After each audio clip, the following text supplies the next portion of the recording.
এই অভাব অপূরণীয়। এই সকল নেত্রী, এই সকল নেতা যুগে যুগে জন্মায় না।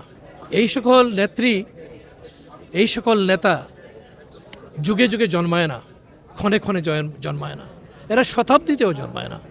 এরা আসে এবং দেশ এবং একটা জাতিকে সামনে এগিয়ে নিয়ে যেতে সাহায্য করে। আজকে গোটা জাতি সুখে মুহ্যমান। আজকে আমরা এসেছি গণতন্ত্রের অবিসংবাদিত নেত্রী, গোটা বাংলাদেশের মানুষ যাকে তার দীর্ঘ রাজনীতির এই পথ চলায় তাকে বাংলাদেশের অভিভাবক হিসেবে মেনে নিয়েছে।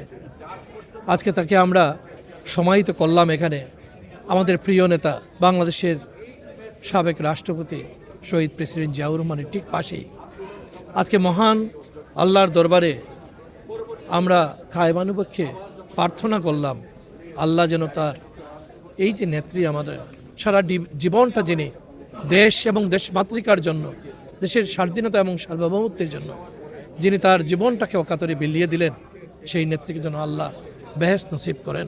টানা তৃতীয়বার অর্জন করেছে দেশের সেরা সুপার ব্র্যান্ড স্বীকৃতি বসুন্ধরা টিস্যু।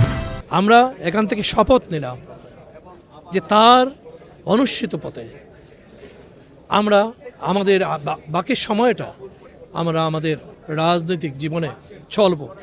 এটাই যে সম্পূর্ণ প্রতিহিংসার ঊর্ধ্বে উঠে দেশ এবং জাতির প্রশ্নে সবাইকে ঐক্যবদ্ধ রেখে কাজ করার যে শিক্ষা তিনি আমাদের দিয়ে গেছেন, সেই রাস্তায় আমরা আমাদের রাজনৈতিক জীবনটাকে আগামী দিনে পরিচালিত করব। এই অভাব অপূরণীয়।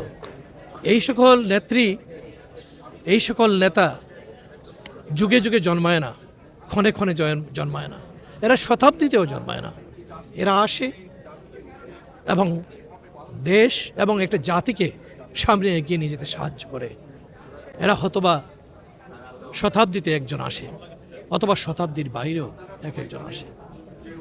এই অভাব এবং বর্তমান সময়ে যখন রাজনীতিকে উত্তরণের রাস্তায় রয়েছে, গণতন্ত্রের উত্তরণের পথে আমরা যখন রয়েছি, তখন তার বড্ড বেশি প্রয়োজন ছিল অভিভাবকত্বের।